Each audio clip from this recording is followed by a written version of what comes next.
Olá, esse é o podcast Filosofia Pop. Eu sou Murilo Ferraz e aqui comigo está o Marcos Carvalho Lopes. Hoje a gente recebe o Luiz Thiago Freire Dantas, doutorando em Filosofia pela Universidade Federal do Paraná, autor de Descolonização Curricular, a Filosofia Africana no Ensino Médio e um dos entusiastas da filosofia africana no Brasil. Esse é o nosso episódio número 22 e hoje falamos sobre Marcien Toa. Se você não conhece ainda o nosso site, pode visitar o filosofiapop.com.br e deixar o seu comentário, tem sempre algum texto complementar no site. Siga a gente no Twitter, curta a página do Facebook ou envie um e-mail para contato@filosofiapop.com.br. No Filosofia Pop a gente pretende conversar sobre temas filosóficos em uma linguagem acessível. A ideia é usar também referências culturais como filmes, músicas ou programas de TV para ilustrar alguns conceitos e dialogar com coisas mais próximas da gente. A cada 15 dias, sempre às segundas-feiras, a gente vai estar aqui para continuar essa conversa com vocês. Vamos então para a nossa conversa sobre Marcien Toa.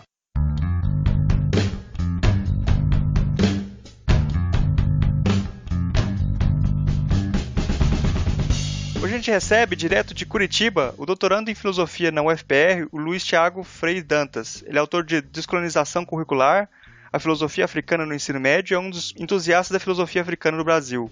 Eu gostaria de pedir para você se apresentar aí para o pessoal que não te conhece, para saber mais sobre você, quem você é, com quem você trabalha.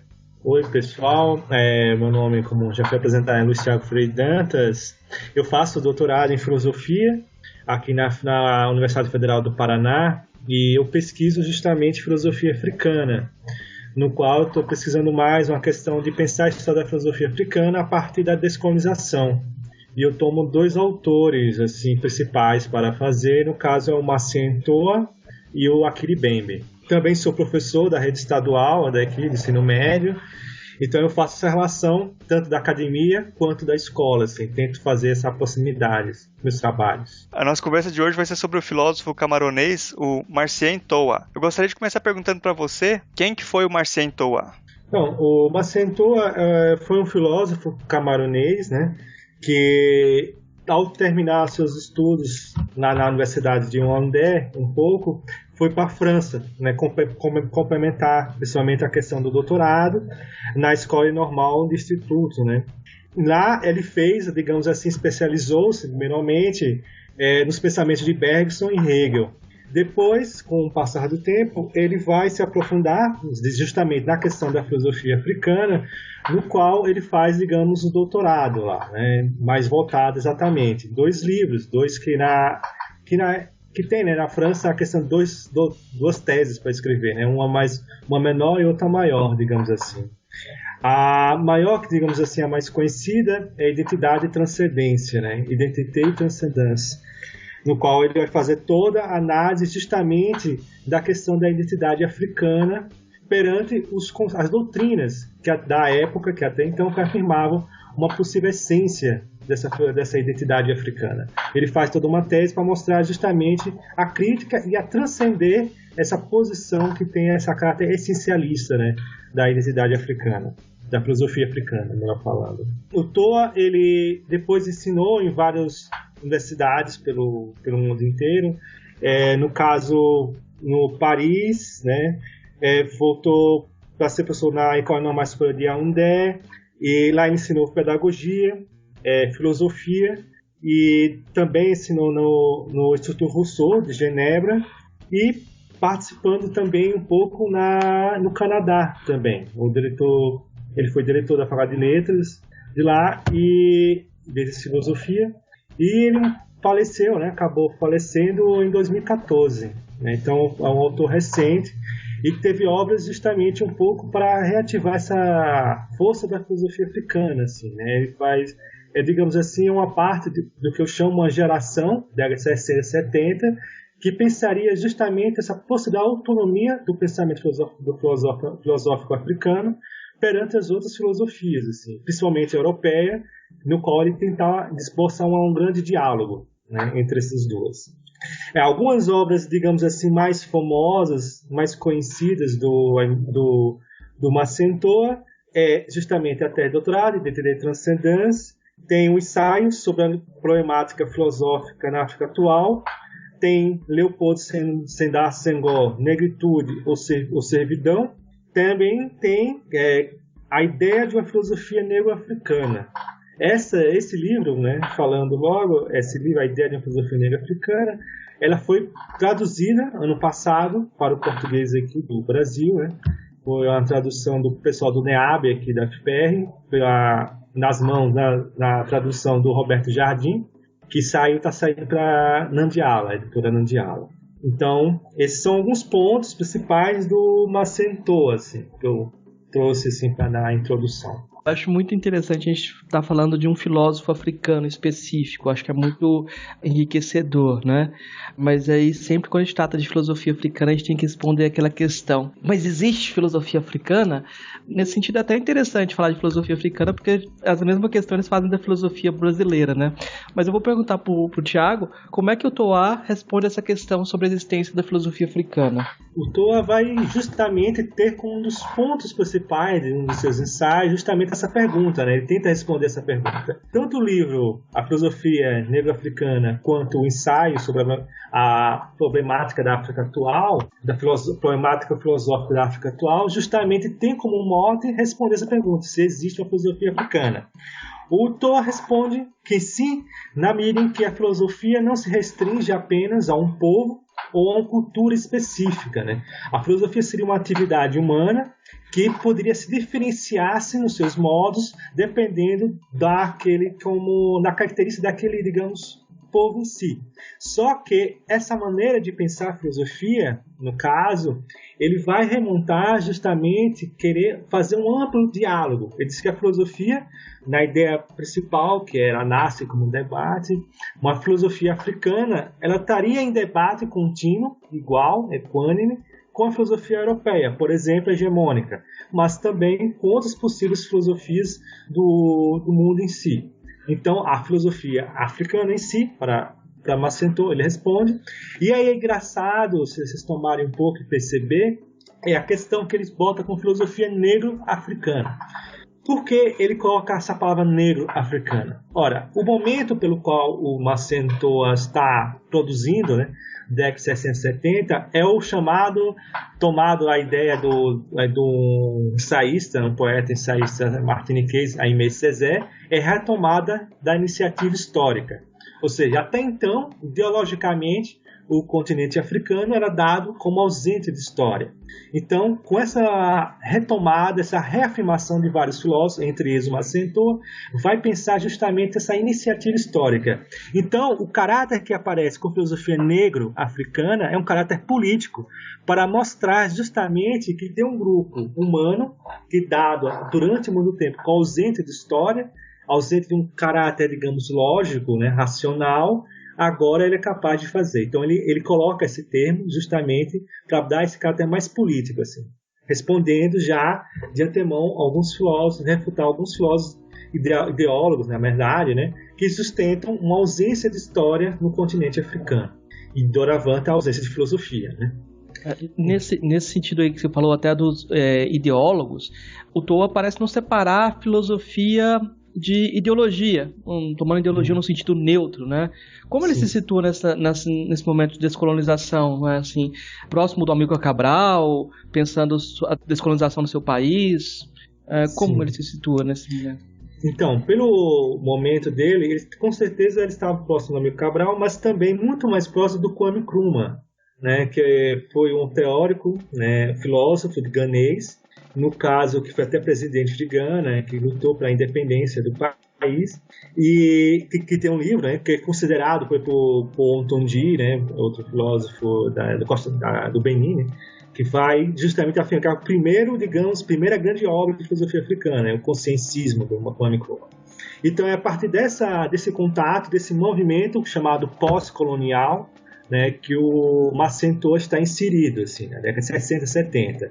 E esse movimento da pós-colonialidade em si, ele toma assim, um pouco, exatamente numa tentativa primeiro de diálogo com a filosofia europeia, principalmente pelos estudos dele de Hegel, que ele faz de Hegel durante a universidade, com o marxismo. Então ele pega o marxismo nesse período como maneira de adentrar no debate universitário europeu, digamos assim, para inserir o pensamento próprio, no caso da filosofia africana. E aí mostrar, digamos, a pluralidade, a multiplicidade que há dentro da filosofia. E o grande interessante desse recurso de usar é porque no livro Filosofia Negro-Africana aparece num certo momento que ele vai, digamos, definir o que é filosofia. E ele vai dar uma definição assim que na primeira lida parece muito estranha, né? Que ele diz que filosofia seria a coragem de pensar o absoluto.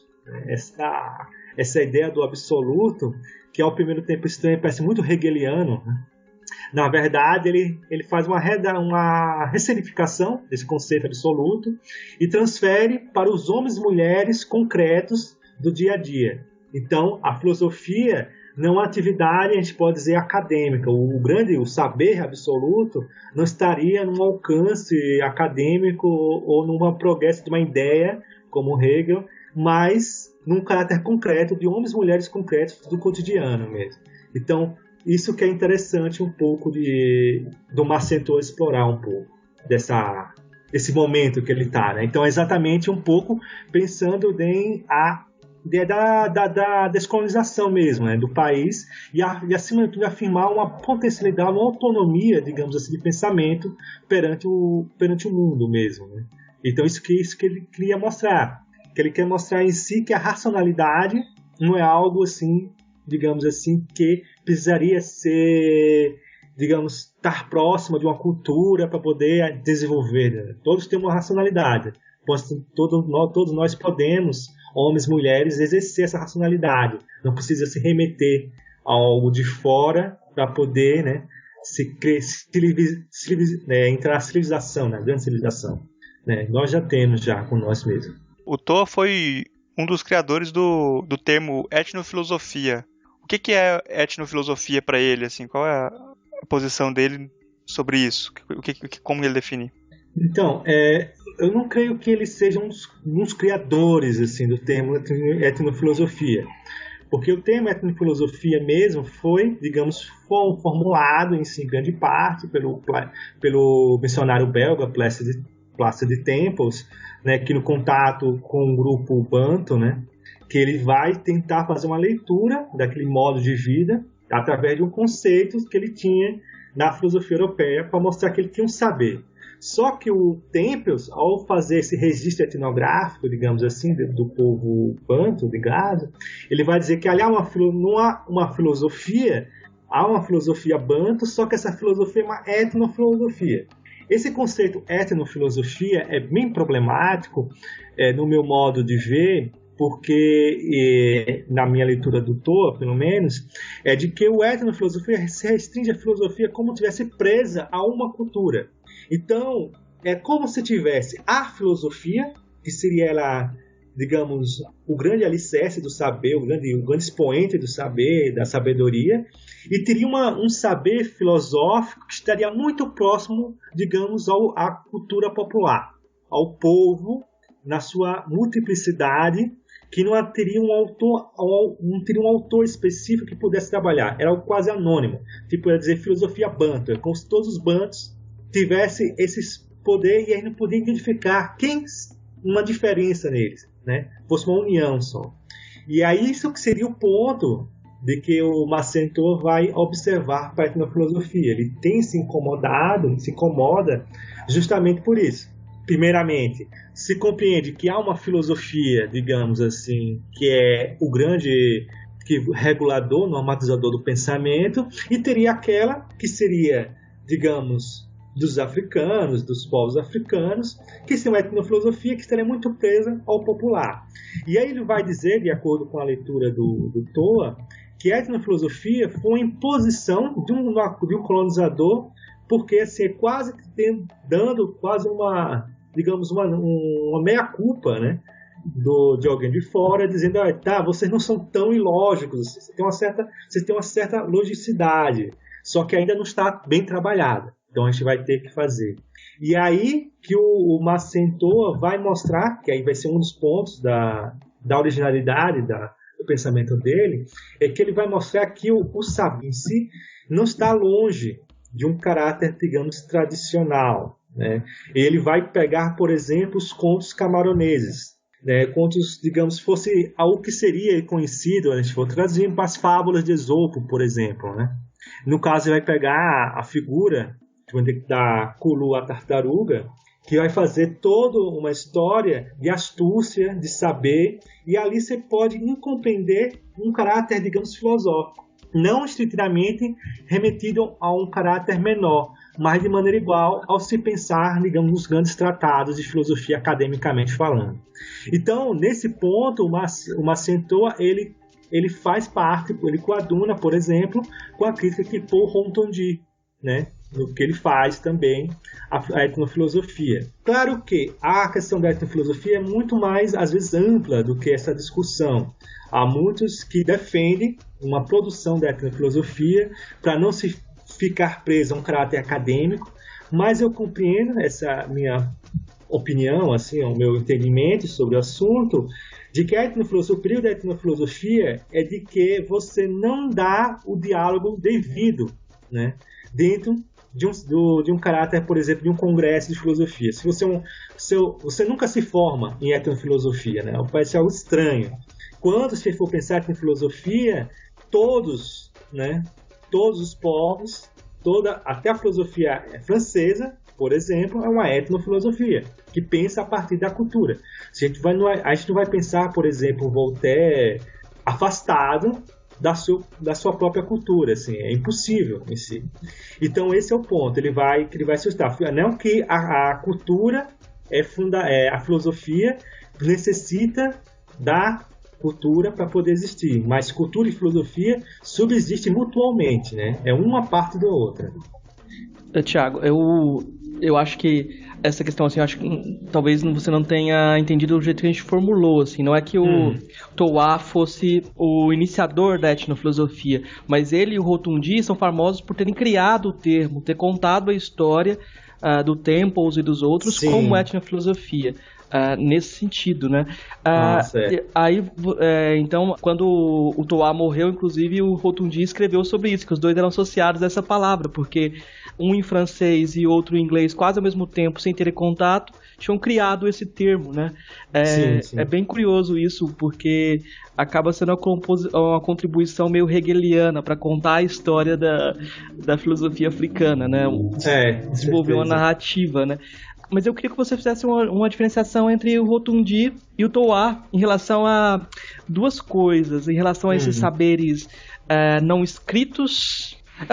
Eu acho que em relação à posição dos saberes tradicionais. Certo. Né? E a relação também de que só africano pode fazer filosofia africana. Então, primeiramente, da diferenciação do Rotundi do Massentoa, pelo que eu entendo, assim, né, da minha leitura, a grande coisa, principalmente do Rotundi, ele dá um privilégio, digamos assim, né, para os textos escritos. Isso é a grande força que ele dá, tanto é que tem aquela expressão, né, famosa, assim, que a filosofia africana é a filosofia formada por textos escritos, feitos por africanos, dados por ele mesmo como filosóficos, né. E aí, no caso, né, um pouco, remetendo já um pouco, respondendo a sua segunda pergunta a partir do Rotundi, seria justamente nesse ponto, de pensar que a forma de afirmação de si perante um movimento filosófico, não precisa de algo exterior que possa afirmar o que é filosofia africana. E aí estaria o problema do Rotundi, que a gente vai voltar um pouco, da questão do que, para fazer filosofia africana, tem que ser africano. Bom, quanto ao Massentoa, ele diverge nesse ponto, no sentido de que ele diverge em termos. Eu acho que ele dá uma atenção maior para os saberes, digamos, tradicionais, porém, essa volta aos saberes tradicionais, digamos assim, não é tão, digamos, grande, e tão, digamos, honesta, digamos assim, como deveria ser perante o ponto. Porque em si, o Massentoa, por mais que ele tome, por exemplo, os contos africanos tradicionais para ali mostrar um saber e fazer aí uma correlação com os mitos do Egito Antigo, né, para mostrar ali a força da filosofia que vai surgindo historicamente, digamos assim, ele ainda por mais que ele concebe assim, ele vai ainda formular no ponto final a filosofia africana como algo ainda escrito. A oralidade, nesse momento histórico da filosofia contemporânea da África, ainda não dá o devido assim, atenção, né, no caso deles dois, para a oralidade. Assim. Então, há uma pequena diferenciação, uma volta para o saber, muito maior do que o Ontodi.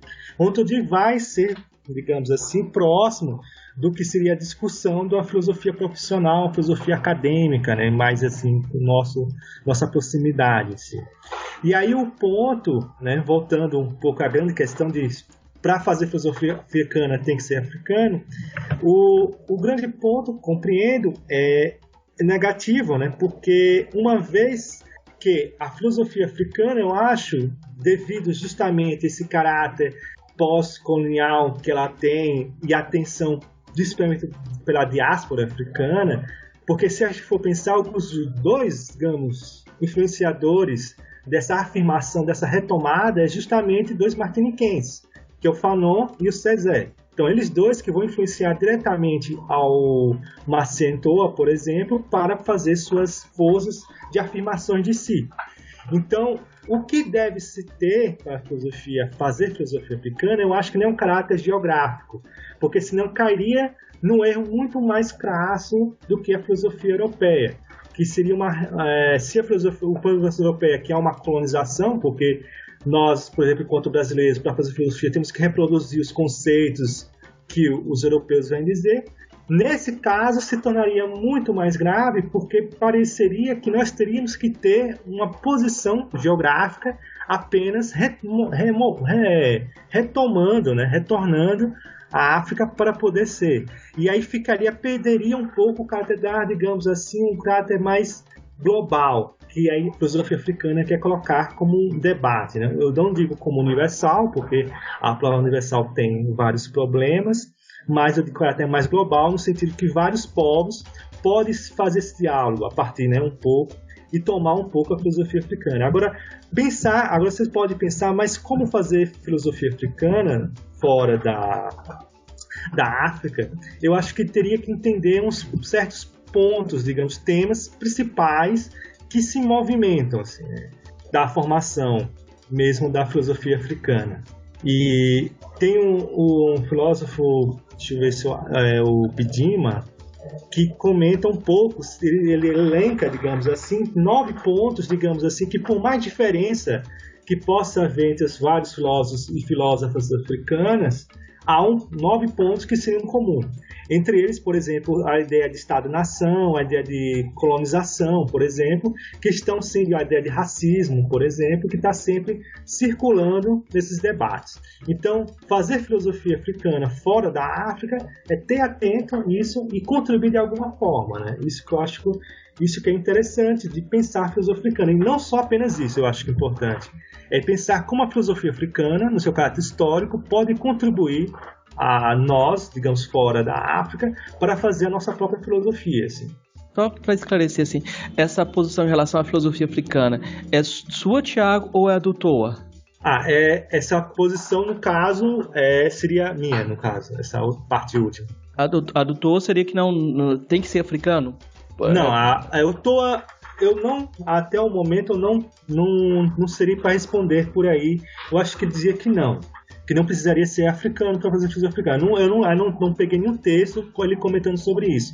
O que tem, digamos assim, que faz um texto assim, muito mais próximo seria o Ontodi, com aqueles que é a ideia do conhecimento endógeno, né? Que ele vai justamente o conhecimento de saberes africanos começar a ser africano para poder entender as inquietações pelas quais um grupo humano se passa. Agora, o Marcien Toa, ele, pelo que eu li até hoje, ele não toma uma posição, não explicita bem, mas pelo que eu leio e entendo dele, ele vai responder que não. A filosofia africana não está restrita a um caráter geográfico, mas seria, acho que mais esse caráter de entender o absoluto que ele fala, digamos, no sentido espírito da filosofia africana. Eu acho que aí você pode fazer independente de você estar, exatamente porque ele está atento para a carta da diáspora, né? Que sofreu, então, que o quanto sofreu e Então, dessa forma, a filosofia africana, da mesma forma que os saberes africanos estão espalhados pelo mundo, né? A filosofia africana também pode estar, sim, da mesma forma. Parece que essa visão assim, de fazer filosofia africana, parece que tem uma discussão que sempre vem no Brasil também, de fazer uma filosofia no Brasil, se existe filosofia no Brasil, como fazer isso, né? Parece que é um pensamento meio parecido, né? De que a gente aqui só fica comentando os autores europeus. Sim, exato. Eu acho também, eu compreendo. Eu acho, e nesse ponto, os filósofos africanos estão um pouco mais, digamos, avançados perante a nós brasileiros, né? Porque realmente é uma grande discussão, né? Eu acho de sustentar essa filosofia brasileira.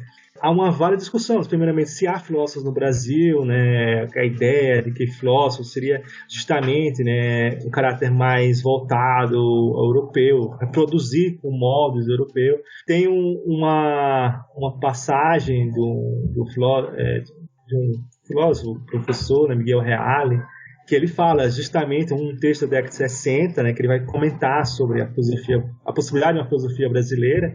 Ele vai dizer que a filosofia brasileira, apesar das contribuições dos africanos e indígenas, ela tem que ser voltada para a sua paternidade, que seriam os europeus. Então, isso que é interessante. Então, eu até brinco assim que um pouco que se a gente for pensar e formular realmente, assim, digamos, academicamente, se a academia, digamos, brasileira formulasse uma filosofia brasileira, ela estaria muito mais próxima da França do que da América Latina, né? Isso que é um grande problema. E aí o bom de a gente pegar isso aí, isso que seria interessante da leitura, de estudar a filosofia africana, os vários filósofos africanos, várias filósofas, que é justamente perceber como eles saíram dessa marra colonial, digamos. Eles pensaram como a força de impor também o seu pensamento próprio, sua própria filosofia. Não só mostrar a sua própria filosofia, mostrar que a filosofia ela é histórica a qualquer povo, né? Isso que é interessante. Então, porque tem outra discussão aqui no Brasil por caráter histórico mesmo, que diz que é recente a filosofia no Brasil. Então, por isso que ela está ainda gateando para se formar. Mas eu acho que isso se torna uma falácia, porque mesmo com um caráter pequeno, digamos, na historiografia, se é a história mais documental, nós temos uma história muito mais antiga, que são dos grupos ameríndios que aqui vivem, né? Então, acho que entender um pouco esse movimento dos ameríndios, por exemplo, né, poderia contribuir para fazer uma filosofia brasileira. Mas talvez com o tempo isso vai ser uma prova um pouco das resistências, né, que a academia sofre com alguns temas em si, né, que no caso a filosofia africana, por exemplo, as resistências que a gente tem na academia. Mas eu acho que é um processo que com o tempo é inevitável, assim, que vai uma hora a gente pensar uma filosofia brasileira autônoma que possa dialogar, digamos, de maneira mais correta, mais original, digamos assim, com as outras filosofias do mundo. Eu acho que tem uma coisa interessante, que eu acho que algumas coisas que eu acho importante comentar. Essa questão sobre a existência da filosofia brasileira ou a existência da filosofia africana são questões que me cansam muito. Eu fico sem paciência para elas, sabe? Eu acho que a gente fica girando em torno do toco ao invés de produzir efetivamente. Agora tem um negócio interessante, quando você estuda a perspectiva dos norte-americanos em relação à filosofia, você pega o Cornel West, por exemplo, afirmando que a filosofia afro-americana é a filosofia da experiência afro-americana. E a experiência afro-americana tem relação com o racismo. O racismo seria um ponto comum. Então, a definição, por exemplo, de filosofia africana, no sentido do Lewis Gordon e outros autores norte-americanos, tem a ver com a experiência africana, e a experiência africana pode ser diaspórica. Sim. Mas agora a filosofia da África seria produzida por africanos, especificamente. Essas distinções são muito disputadas. Mas aí, se a gente pensa nesses termos, como experiência africana relacionada ao racismo, aí você vai ter que colocar Abdias Nascimento numa história da filosofia. Claro. Você vai ter que colocar outros autores brasileiros. Eu acho muito mais rico essa ideia de filosofia africana como uma experiência mais ampla. Nesse sentido, até de uma disputa de uma africanidade, como que o Toá vê essa ideia de uma procura de uma essência africana, de identidade africana? Então, só voltando um pouco do seu comentário, eu também concordo, assim, eu acho que por exemplo, trabalhar o Abdias Nascimento, eu acho que é essencial para a filosofia brasileira, assim, as academias trabalhar, né? Nas cadeiras de filosofia política, trabalhar o quilombismo, por exemplo, o genocídio do negro brasileiro. Né? Isso também, se eu deixar um ponto, eu acho que é essencial. Quanto à questão da essência da filosofia africana, da identidade, né? Da filosofia africana, ou do africano, da africanidade em si, o Toa, assim, então, ele vai formular na tese de doutorado dele, Identidade e Transcendência em si, o ponto principal, né? O ponto principal de crítica, assim, de onde ele começa justamente, é que há certas doutrinas que começaram, digamos, a se formar, que há uma essência, digamos, do negro, né, e do africano. Que é justamente, ele pega dois expoentes, de acordo com ele, que são grandes influenciadores dessas doutrinas, que é o Wilmot Blinden e o Leopold Sédar Senghor. O Wilmot Blinden, ele é americano, afro-americano, e ele vai justamente formular a ideia de alma negra. Ele vai compreender de que todas as civilizações, né, europeias, asiáticas, no caso americanas, indígenas, cada civilização tinha uma alma própria, e aí teria a alma negra que seria remetida justamente ao africano, né, ao negro africano.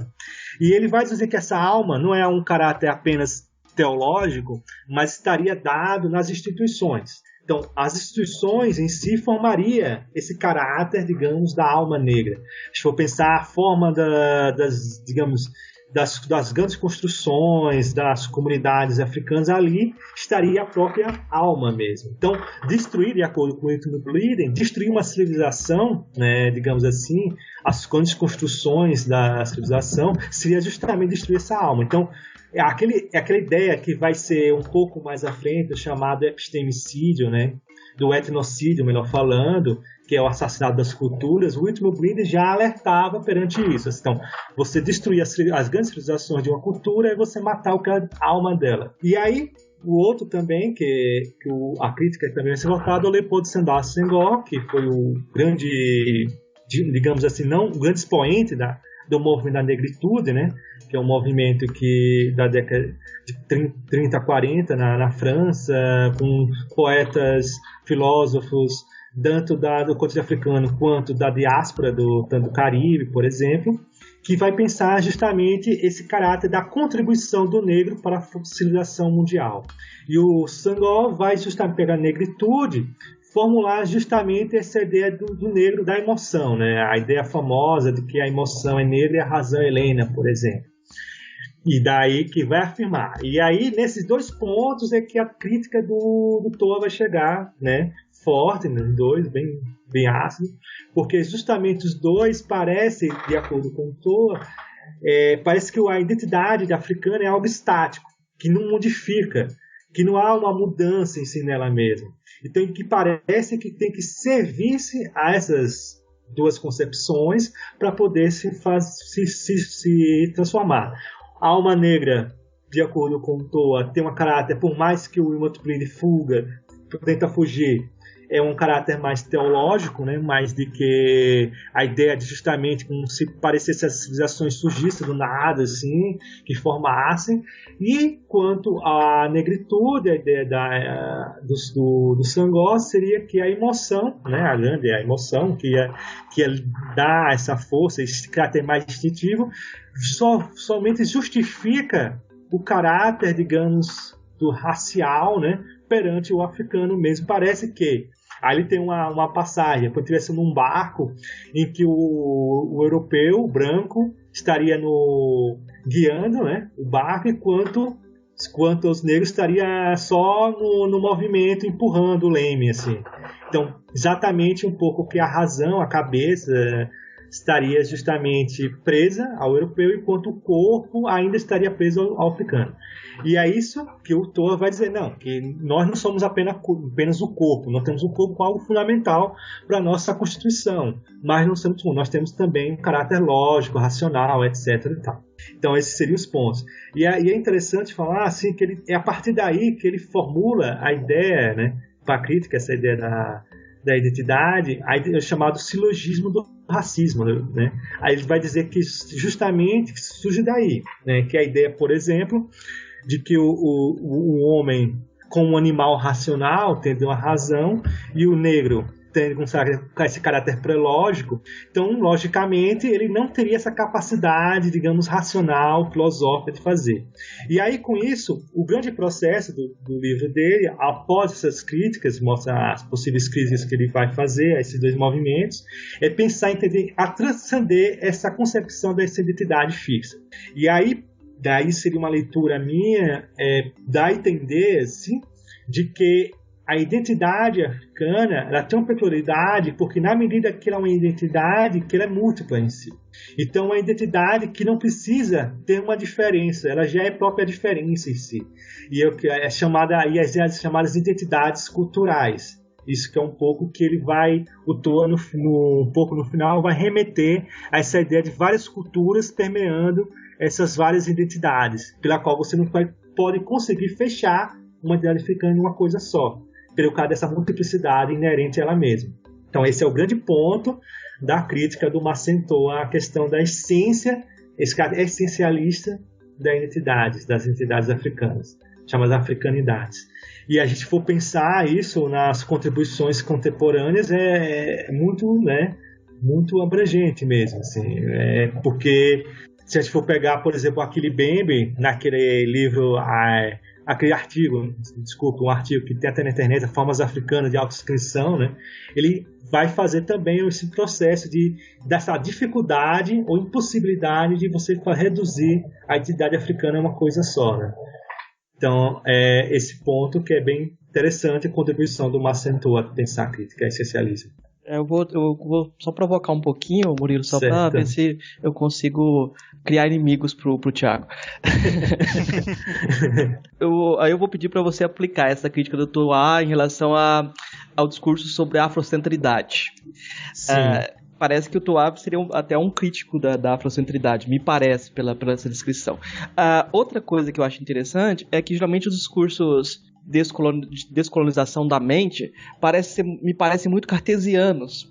Vamos limpar tudo e vamos colocar nossa identidade está lá no passado. Certo. E o Toa serve para mostrar que não dá para fazer esse jogo. Inclusive, uma coisa que eu acho muito provocativa é o fato dele ser hegeliano. Com todas as aspas nisso, do hegeliano. Sim. Porque toda vez que alguém vai falar de filosofia africana, começa batendo no Hegel. Eu fico pensando, esse pessoal não vai ler Hegel para começar a entender que é a possibilidade também de pensar ali a partir de Hegel, a filosofia africana, né?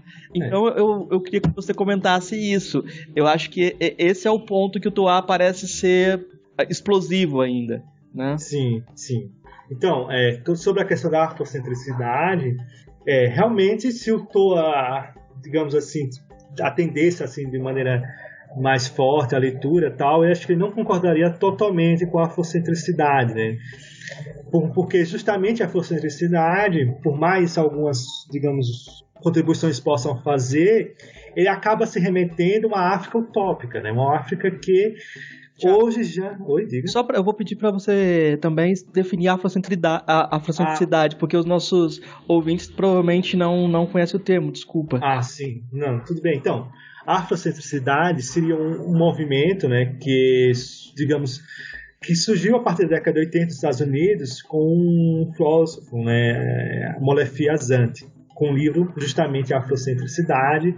Tem outro livro também, Kemet, também uma ideia afrocêntrica, que são alguns livros que ele vai formular a ideia de que, por exemplo, o ponto principal, de que os eventos mundiais, tanto na literatura quanto, digamos, geograficamente falando, têm que ser vistos, observados a partir de um olhar a partir da África, né? Do caráter africano. Então, essa afrocentricidade não quer colocar a África como centro do mundo, mas é compreender que a sua posição, a partir do seu caráter, digamos, quase de herança, digamos assim, né, perante a sua descendência africana, faz com que você remonta sua crítica através dali. Então, de acordo com o Asante, por exemplo, não há negros nos Estados Unidos. Tem africanos que nasceram, né, não existe afro-americanos, desculpa, melhor falando. Não é que não existe afro-americanos, na verdade existe africanos que nasceram nos Estados Unidos. Não existe afro-brasileiro, mas existe africanos que nasceram no Brasil. Pelo caráter justamente único dessa quase compartilhamento perante a África. Então esse seria o ponto principal da afrocentricidade que ele vai pensar. E tem um livro, né, tem uma coleção, no caso da Sankofa, volume 4, a Afrocentricidade, que lá explica bem, né? Tem um texto do Molefe Viazante, que ele explica as teses, tem a Mamazama também, que vai trazer um pouco desse paradigma afrocêntrico, né? Bom, voltando ao Massentor, então, ele com certeza, né, remeteria justamente um pouco uma crítica a esse cara da França, por causa justamente dessa ideia de uma raça afro-utópica, no sentido que vai compartilhar a herança de todos, que parece que vai se remeter, por mais que o Al-Azante não vai querer dizer que é uma unidade fechada nela mesma, mas dá a entender, por final, que há um ponto final comum, que algo sempre vai perdurar, né? A África, como se fosse algo que estaria em nós todos, sem qualquer distinção, diferença nela mesma. E a outra pergunta que você fez? A descolonização, que a descolonização geralmente é muito cartesiana, pede quase para você isso. Então. E aí o ponto da descolonização tem um caráter, primeiro, assim, eu acho que aí teria um pouco de explicar, assim, pelo que eu entendo da descolonização, eu acho que ela rompe um pouco com o caráter cartesiano, da medida em que ela toma o local como principal seu ponto de crítica, né, digamos assim. Que aí vai ser, por exemplo, né, aquela ideia do Maldonado Torres, por exemplo, sou de onde penso, né? Então, meu local que vai se formular, não é apenas uma negação de algo num edifício já construído, você vai destruir e vai começar dali, digamos, repetir o mesmo processo. Então, o Massentor, a partir da descolonização, ele dá essa contribuição justamente para verificar o quanto digamos assim que eu digo, faz a pergunta, quem sou eu? Perante aquele processo de colonização, ele afirmar a si mesmo e aí ter esse diálogo. Então, não é apenas repetir o que o outro quer, reproduzir, digamos, o que o colonizador quer, mas a partir de si mesmo, ver qual é a posição, né, da sua peculiaridade. Nesse ponto, ele, digamos, rompe uma ideia justamente dessa unidade fechada, assim. Se cada posição, digamos, o Camarões, por exemplo, tem uma necessidade que vai diferenciar totalmente a África do Sul, por exemplo, né? Que isso vai ter que ser atendida perante esse movimento. E aí outro processo, um pouco que você citou, foi o do Hegel, né? Que é o Toa ser um pouco ainda hegeliano em termos. Não deixa de ser pelo fato, justamente porque, como falei, ele se especializou, né, em Hegel de maneira forte. Mas eu acho que compreende, ele tem uma citação, uma passagem na Idade da Transcendência, no ensaio sobre a problemática filosófica da África atual, que ele vai dizer que o grande filósofo, assim, que para ele modificou, assim, que deu essa força, foi o Bergson. Então é interessante isso, porque à medida que ele tem uma produção, digamos assim, que parece ser hegeliana, quem está por trás dele, digamos, fazendo a crítica é o Bergson. Então tem um bergsonismo, um hegelianismo ali bem forte, que vai se culminar no marxismo, quer dizer, é um processo do movimento que ele está.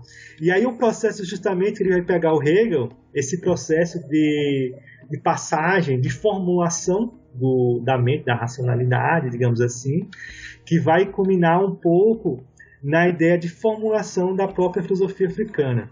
E a gente pode falar um pouco que ele faz uma crítica forte. Assim. O Hegel, assim, por mais que ele tente... Até tem uma entrevista dele, digamos, do Toa, que ele fala que o grande projeto, o grande, digamos, modelo de projeto filosófico é o de Hegel, porque exatamente desse processo, dessa totalidade pela qual o Hegel abarca. Porém, apesar disso, desse hegelianismo, como eu falei, ele pega um pouco do Marx para dar um caráter mais concreto, né?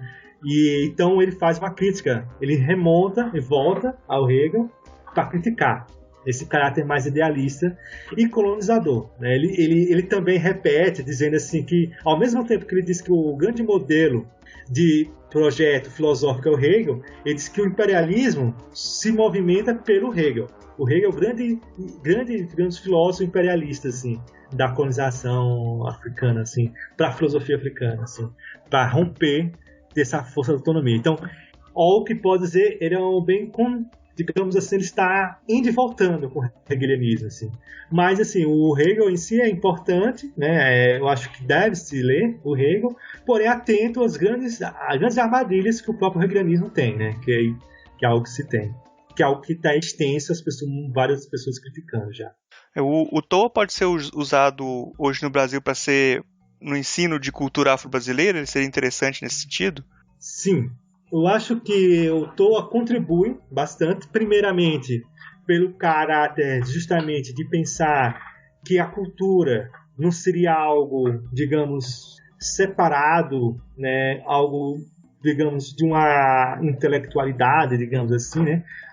A cultura em si estaria ela já própria filosófica em si, então podia pensar a cultura afro-brasileira nesse ponto, né?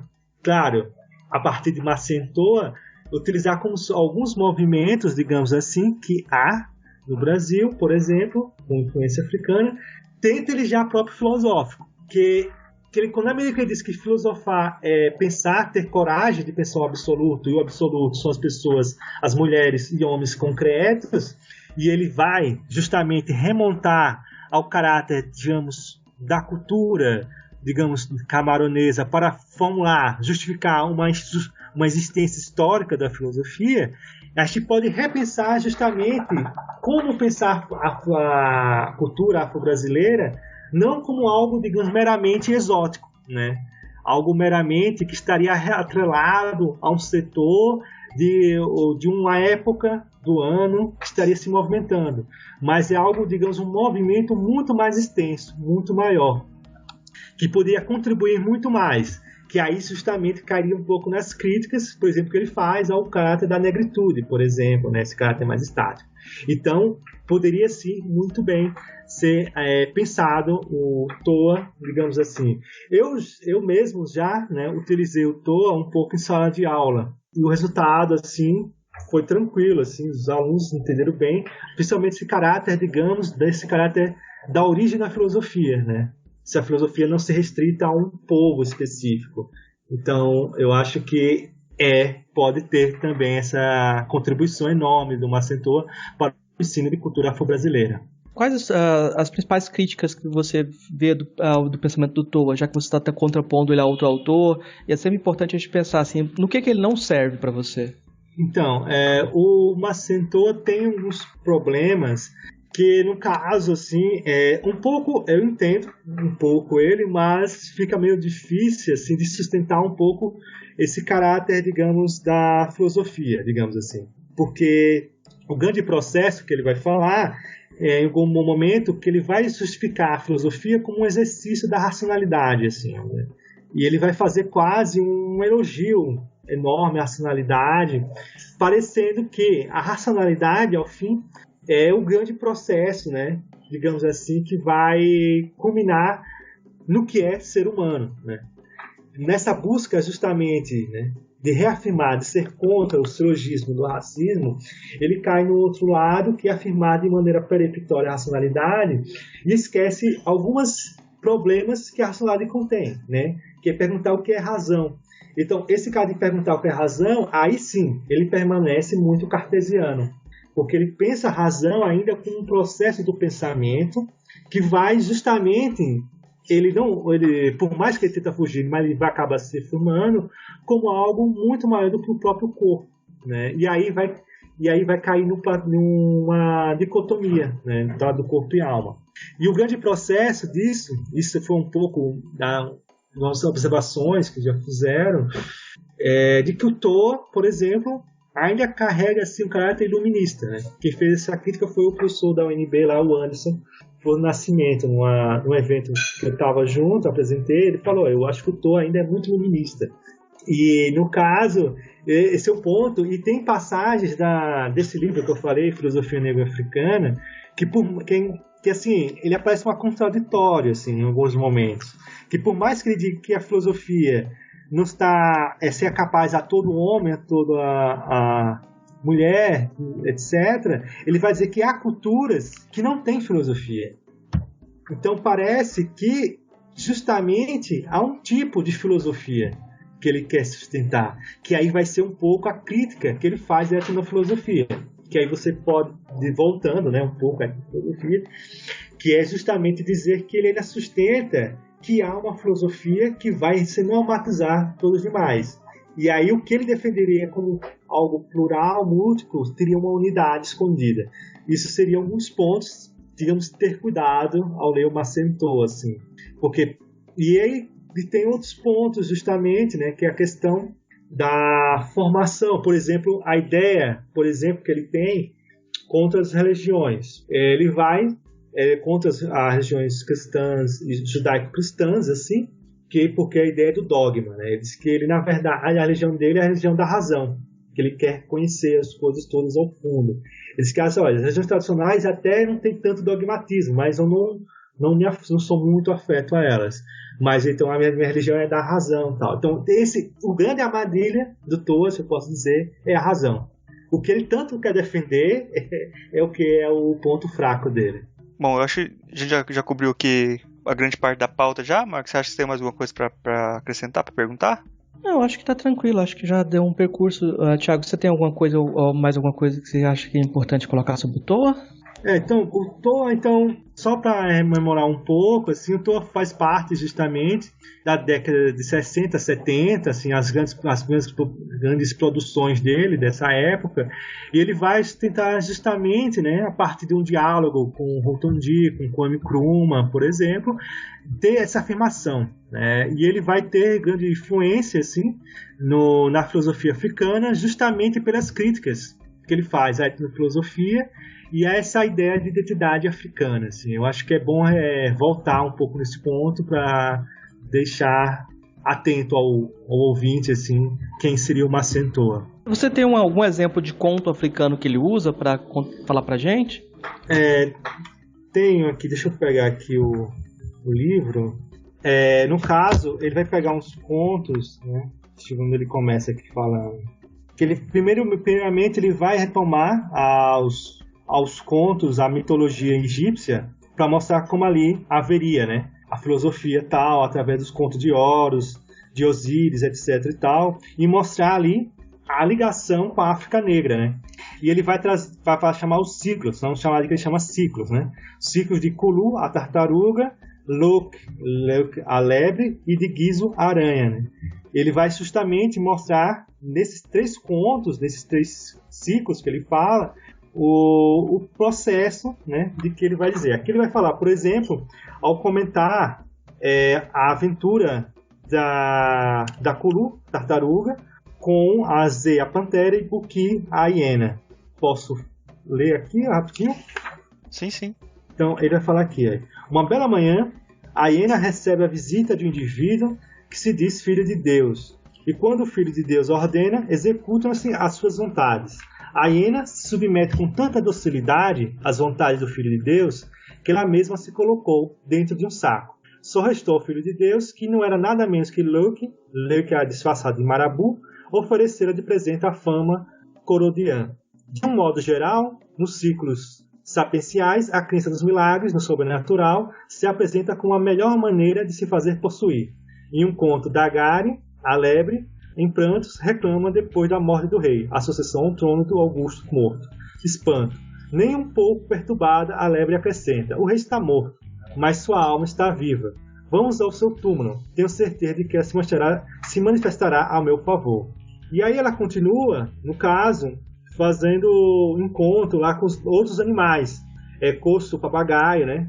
Que cada animal em si, de acordo com o Macentô, vai representar, digamos, uma atitude humana. Seria um saber, uma astúcia, uma etc e tal.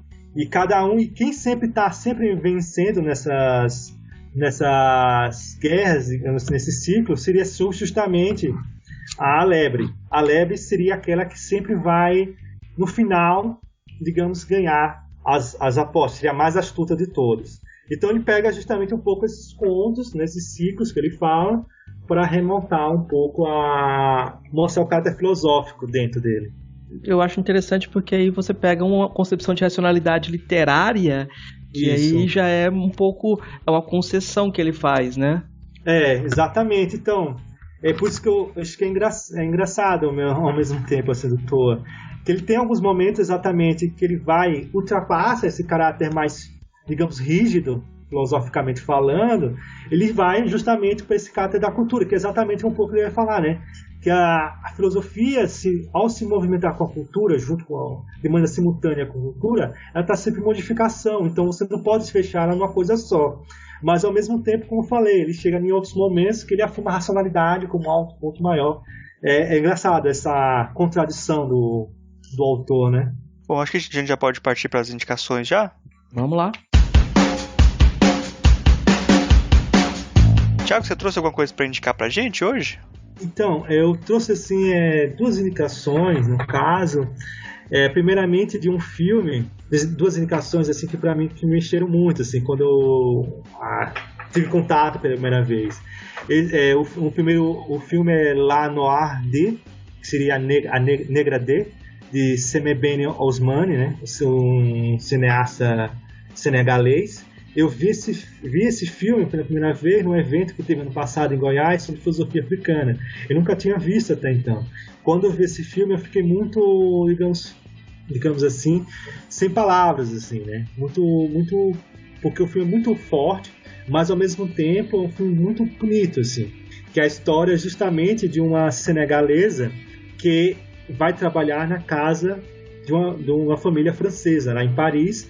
E nesse movimento ela começa a se projetar, digamos assim, que ela vai para Paris, vai conhecer os vários locais, os momentos históricos, turísticos, etc. e tal. E quando chega lá, ela se torna apenas uma empregada doméstica dessa casa, dessa família francesa.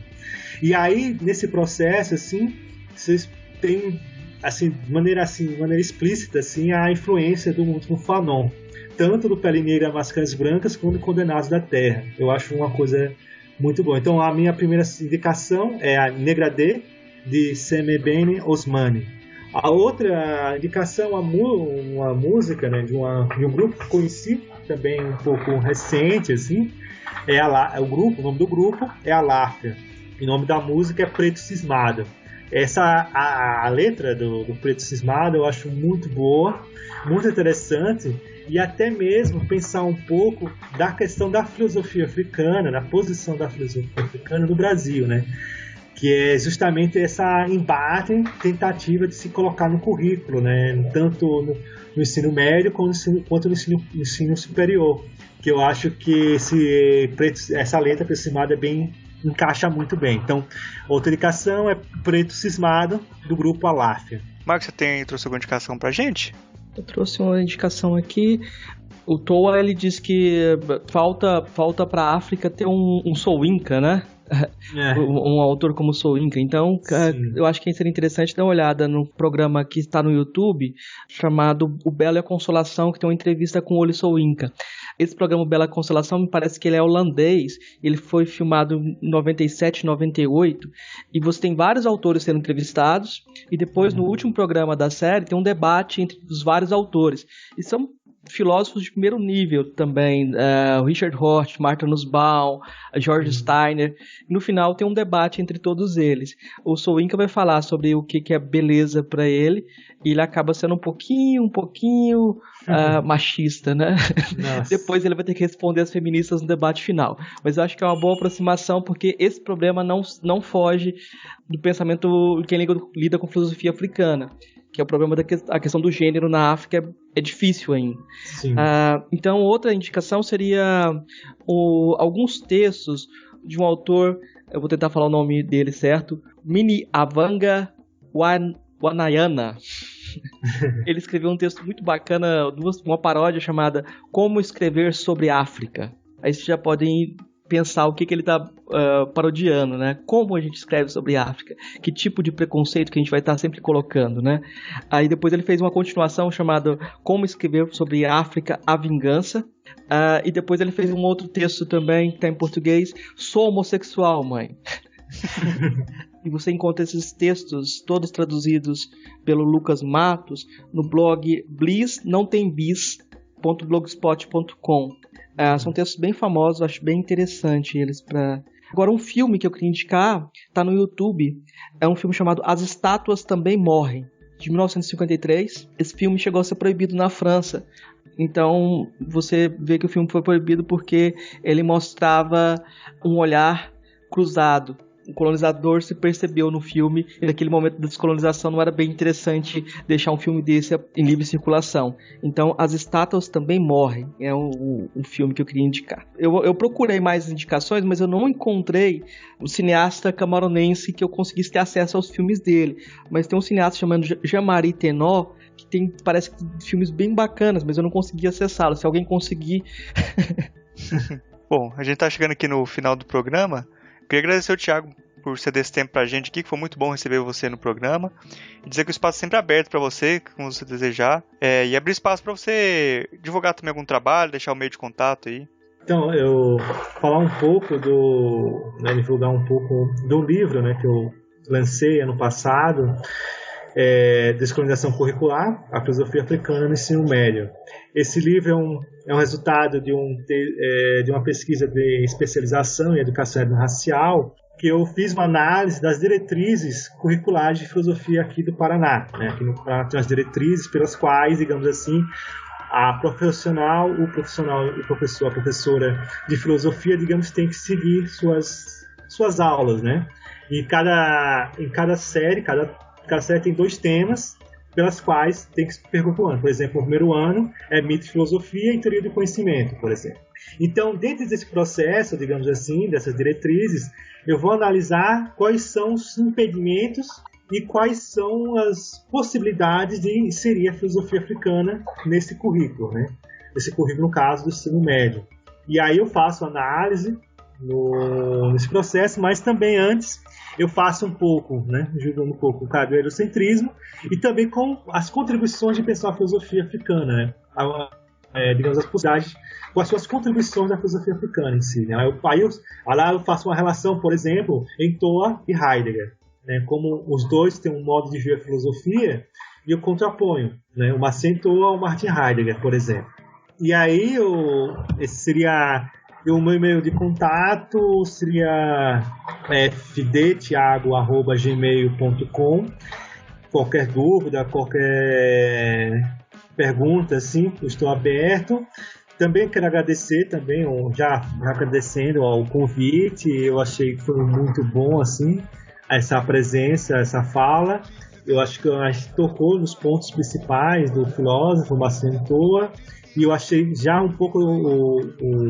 O Marcos falou um pouco no começo, agora eu vou remeter um pouco, que foi interessante já a gente pensar um filósofo específico, né, da filosofia africana, não precisa ter um caráter mais geral e tal, ter aqueles problemas da generalidade.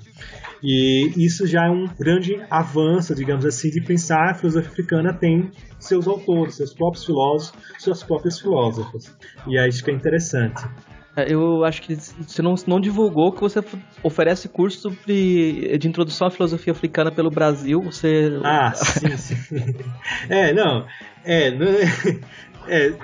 No caso, então, é porque foram processos assim, de proximidade, né?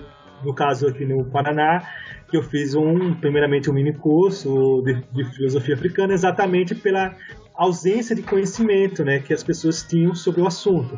Então eu fui convidado, né, aqui para fazer, porque eu também teria que cumprir certas atividades acadêmicas do doutorado, e eu fui convidado a fazer um mini curso.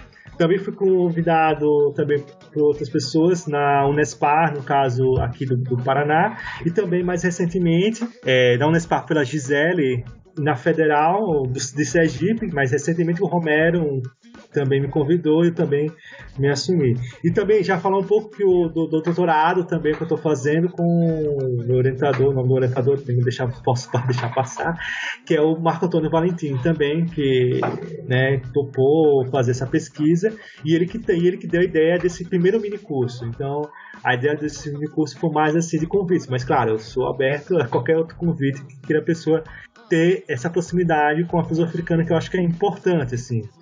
E que, no caso, a importância muito maior é que a filosofia africana em si, eu acho que é um caminho quase sem volta. Eu acho que vai ampliar cada vez mais, porque uma coisa que eu observo justamente é o grande interesse. Parece que as pessoas tinham essa necessidade e não sabiam onde encontrar. Então, com esse movimento, com os vários pesquisadores e pesquisadoras aqui no Brasil, crescendo cada vez mais, eu acho que isso dá cada vez mais para a filosofia africana se tornar cada vez mais forte aqui no Brasil. Obrigado aí pela sua presença, Thiago. Foi uma ótima conversa aqui. Foi um prazer ter você aqui com a gente. Que bom, obrigado. Eu que agradeço também pela abertura e essa experiência, primeira experiência assim, que eu tenho assim, de podcast. Assim, eu escutava muito podcast, assim, mas a primeira experiência, assim, entrevista, assim, foi muito boa também. As perguntas bem colocadas, acho que delineou bem o que seria o pensamento, a filosofia do Marcentor. Certo, valeu, obrigado. Eu peço para você que está ouvindo comentar no nosso site, o filosofiapop.com.br. A participação de vocês é muito importante, é o que dá força para a gente continuar o nosso trabalho. Se você quiser, pode mandar também um e-mail para contato@filosofiapop.com.br. Lá no site a gente coloca todas as referências citadas aqui no episódio e também os links para as nossas redes sociais e página no Facebook. Se você quiser ajudar a gente, você pode compartilhar os episódios com os amigos e também avaliar no iTunes. Isso ajuda muito a gente subir na classificação deles e trazer muito mais ouvintes. Obrigado a todos e daqui a 2 semanas a gente está de volta.